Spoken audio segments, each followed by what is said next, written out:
اللہ تعالیٰ نے بلا شبہ ازالہ امراض کے لیے قرآن حکیم سے زیادہ عام، نفع بخش اور اعظم ترین اور زیادہ بہتر کوئی دوا پیدا نہیں کی.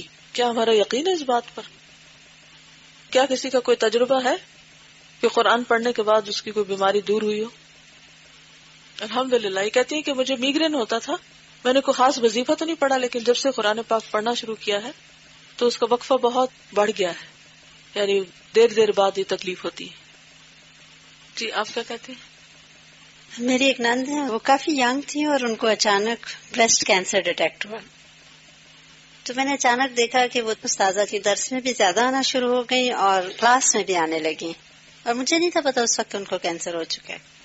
تو انہوں نے مجھے بعد میں بتایا کہ مجھے فیل ہونے لگا تھا تو میں اس لیے قرآن کلاس میں جانے لگی تھی کہ اللہ کرے ایسے ہی ٹھیک ہو جائے. خیر الحمدللہ یہ ضرور ہوا کہ ٹائملی ڈیٹیکٹ ہوا، ان کی یہاں سرجری ہوئی، اور پھر ان کو جب باہر بھیجا تو چونکہ وہ بہت فائن کینسر ان کے آرم پٹ میں چلا گیا تھا، تو وہاں دوبارہ ان کی وہ سرجری ہوئی اور اس کے بعد کیمو تھراپی شروع ہوئی. 6 مہینے ان کو رہنا پڑا.